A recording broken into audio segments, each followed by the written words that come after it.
ये कहानी है एक ऐसे योद्धा की जो अपनी शक्ति, वीरता और बहादुरी के लिए पूरे देश में प्रसिद्ध था।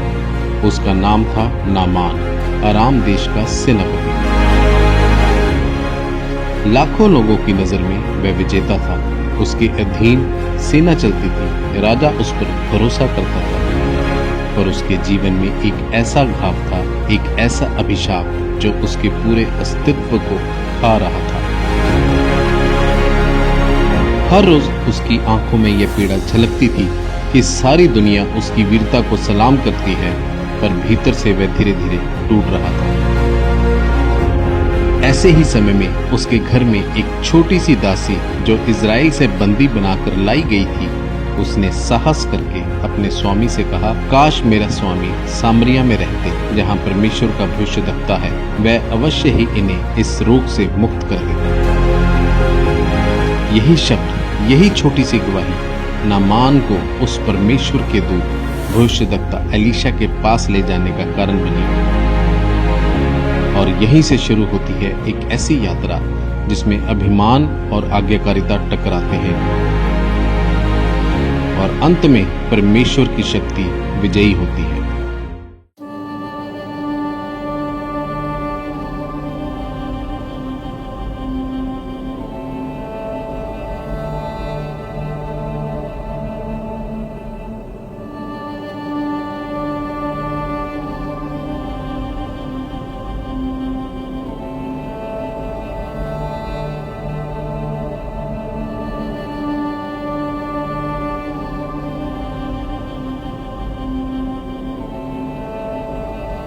मेरे पास समय बहुत कम है। मुझे लगता है कि मैं इस बीमारी के कारण मर जाऊंगा। नहीं नामान, ऐसा मत बोलो। मैं सच कह रहा हूं। मुझे लगता है कि मैं इस बीमारी के कारण मर जाऊंगा। मैंने हजारों लोगों की अगुवाई अराम की जीत के लिए कई बार की है, लेकिन अपने पूरे धन और शक्ति से मैं अपने इस अदृश्य शत्रु के विरुद्ध जो ये सब कर रहा है, कुछ भी नहीं कर पा रहा। मेरे संगी सैनिक मेरे विरुद्ध बातें करते हैं।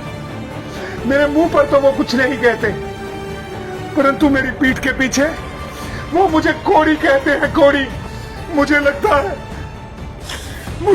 है कि मैं इस कोड़ के कारण मर जाऊंगा। कुछ नहीं होगा तुम्हें नामान। नहीं, अब मुझे लगता है कि मेरा अंत निकट आ गया है। इस बीमारी के विरुद्ध मैं कुछ भी नहीं कर पा रहा हूं। अगर मेरा स्वामी शिमरोन के भविष्यवक्ता के पास होता तो वो उसे कोढ़ से चंगा कर देता। क्या सच में? हाँ, ऐसा हो सकता है।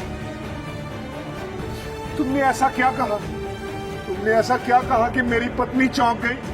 नामान, ये लड़की कहती है कि अगर तुम शिमरोन के भविष्यद्वक्ता के पास होते तो वो तुम्हारा कोढ़ चंगा कर देते। तुम अच्छी तरह से जानती हो कि ये बातें वास्तव में सच्चाई नहीं है। इसलिए मेरे साथ इस बीमारी के इलाज और शिमरोन के भविष्यवक्ता के बारे में कोई बातचीत मत करो। मुझे लगता है कि मैं इस बीमारी से मरने वाला हूँ।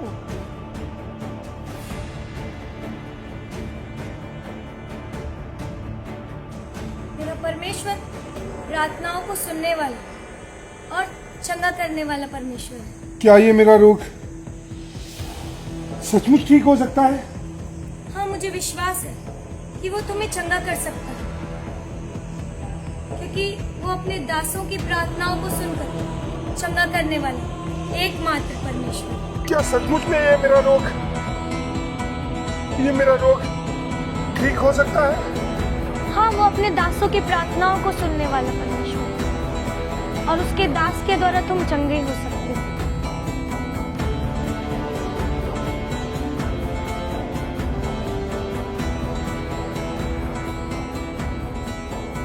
ऐसा कैसे संभव हो सकता है कि किसी व्यक्ति के कहने मात्र से मेरा कोड शुद्ध हो जाए?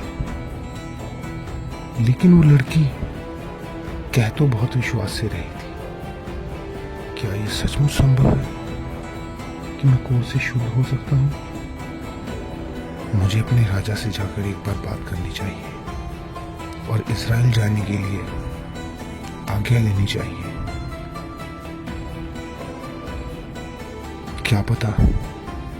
क्या पता वो लड़की सच बोल रही हो और मैं सच में इस कोड से शुद्ध हो जाऊं।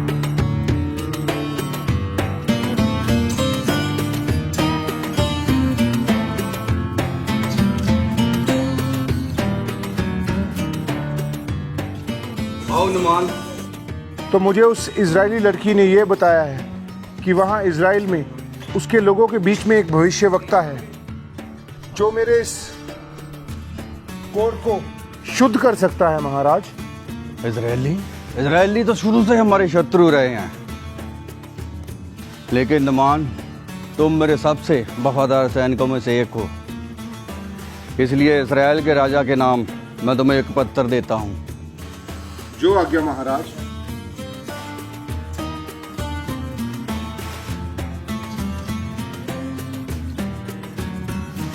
हमने कल दिन निकलने से पहले निकलना है। तुम 10 की कार चांदी, तुम 6000 टुकड़े सोने के और तुम 10 जोड़े कपड़े के। जल्दी बांधो, हमने सुबह जल्दी निकलना है।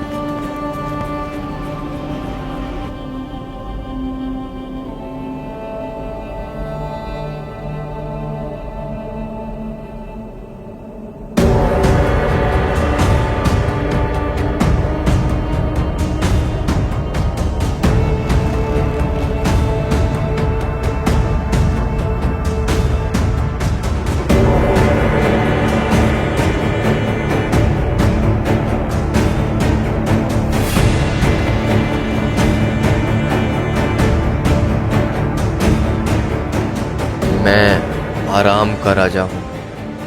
कृपया मेरे सेनापति नामान को चंगा किया जाए। आराम का राजा मेरे पास एक घोड़ी को चंगा करने के लिए भेज रहा है। क्या मैं खुदा हूँ? क्या वो मुझे खुदा समझता है? मुझे तो यही लगता है कि इसकी ये कोई चाल है।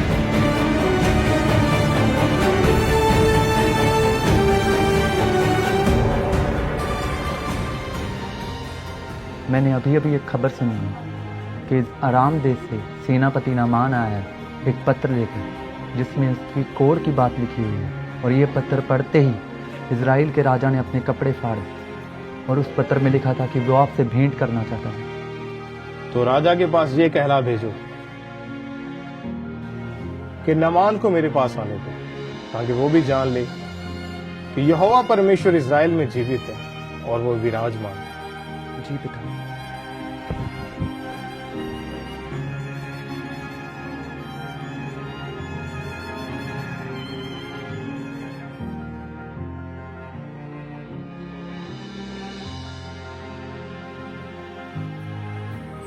ये मेरे पिता, आराम देश से नामान आया है। वो कोढ़ के रोग से पीड़ित है।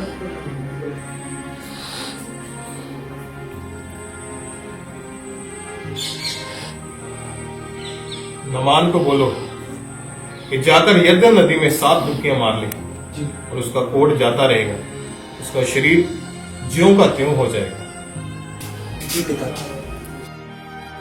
एलीशा के सेवक की बातें सुनकर नामान क्रोधित हो उठा और वापस चला गया।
कैसा भविष्यवक्ता था वो? उसने तो उठकर बाहर आना भी उचित ना समझा। मैंने तो सोचा था कि वो अवश्य उठकर बाहर आएगा और मेरे पास खड़ा होकर अपने परमेश्वर यहोवा से मेरे लिए प्रार्थना करेगा और मेरे कोढ़ वाले स्थान पर हाथ रखकर मुझे शुद्ध करेगा, परंतु उसने तो बाहर आना भी उचित ना समझा। ये कैसा भविष्यद्वक्ता जो राम देश के इतने बड़े सेनापति को बाहर भेंट करने को भी नहीं आया। मुझे तो लगता है मैंने यहाँ आकर अपना समय ही बर्बाद किया। क्या हमारे दमिश्क की अबाना और पर्पर नदियां इजराइल के सब जलाशयों से उत्तम नहीं? हाँ स्वामी, ये तो सही बात है। आपने भी तो उस नादान बच्ची की बात मानकर अपना और हमारा समय खराब किया है। वह कितना बड़ा भविष्यद्वक्ता था कि जो बाहर आकर राम देश के सेनापति को आकर भेंट भी नहीं कर सका। ये बात तो तुम्हारी ठीक है। इसमें कौन सी बड़ी बात है स्वामी? 7 डुबकियां ही तो लगानी है। अगर वो भविष्यवक्ता आपको इससे भी कठिन कोई काम देता तो क्या आप ना करते? बात तो तुम भी उचित कर रहे हो। मेरे ख्याल से आपको 7 डुबकियां लगा लेनी चाहिए। देखते हैं कि क्या होता है।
हमारे स्वामी शुद्ध हो गए? ये कैसे हो सकता है? यरदन नदी में 7 डुबकी लगाकर सेनापति का कोढ़ जाता रहा। ये कैसे हो सकता है? उस नबी की बात सच हो गई। सचमुच देखो, हमारे स्वामी का सारा कोढ़ जाता रहा और वे बच्चे के समान निर्मल हो गए। मैं शुद्ध हो गया, मैं शुद्ध हो गया, मैं शुद्ध हो गया, मैं शुद्ध हो गया, मैं शुद्ध हो गया। हाँ सचमुच, अब आप कोड़ी से शुद्ध हो गए। उस नबी की बात सच हुई। आपका सारा कोट जाता रहा। चलो अब हम आराम देश में चलते हैं और उसके राजा को दिखाते हैं कि आपका कोट एकदम से जाता रहा। हाँ स्वामी। नहीं, मैं सबसे पहले उस परमेश्वर के दास अलीशा के पास जाऊंगा, क्योंकि मैं उसका आभारी हूँ और मैं उसका धन्यवाद करना चाहता हूँ। चलो पहले अलीशा नबी के पास चलते हैं। यहोवा का धन्यवाद हो, यहोवा धन्यवाद हो, यहोवा का धन्यवाद हो, यहोवा का धन्यवाद हो।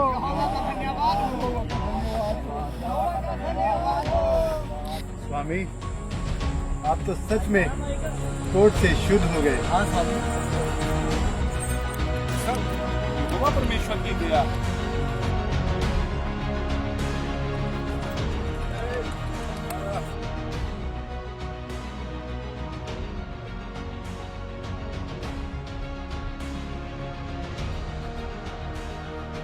हे परमेश्वर के दास, आपका धन्यवाद हो। आप ही के कारण मैं कोट से शुद्ध हो सका और मैं आपके लिए उपहार स्वरूप कुछ भेंट लाया हूं। कृपया इसे स्वीकार करें। मैं यहोवा परमेश्वर को मानता हूँ और निश्चय ये भेंट मैं ग्रहण नहीं कर सकता। तुम सब कुशल से घर लौट जाओ। परमेश्वर तुम्हारे साथ है। जो आज्ञा परमेश्वर के दास, परंतु आप मुझे ये आज्ञा दें कि मैं यहाँ से 2 खच्चर मिट्टी के ले जा सकूं, जिससे मैं यहोवा परमेश्वर के लिए एक वेदी बनाऊंगा और आज से मैं और मेरा घराना केवल यहोवा परमेश्वर की ही सेवा करेंगे। ठीक है, कुशल से विदा हो। परमेश्वर तुम्हारे संग है। आपका धन्यवाद हो, यहोवा का धन्यवाद हो।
नामान, तुम ठीक हो गए? ये कैसे हुआ? तुम शुद्ध हो गए, तुम्हारा कोट जाता रहा? कैसे हुआ?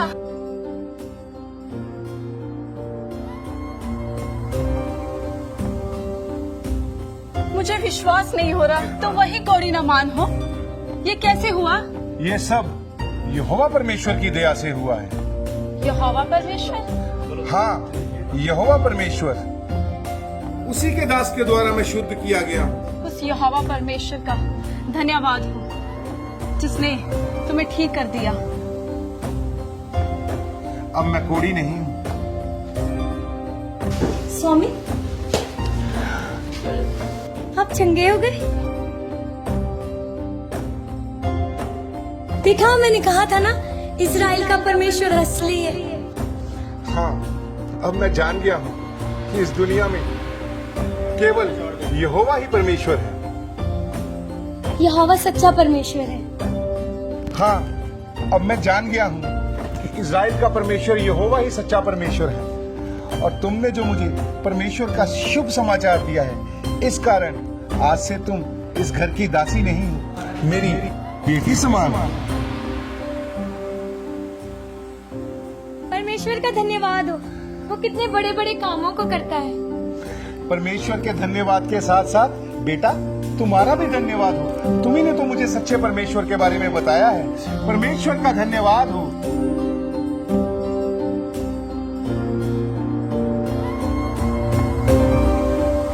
जैसा कि आपने देखा कि परमेश्वर के दास भविष्यद्वक्ता एलीशा के मुख से निकले हुए वचनों को जब नामान ने माना तो उसकी जिंदगी में एक बड़ा चमत्कार हुआ।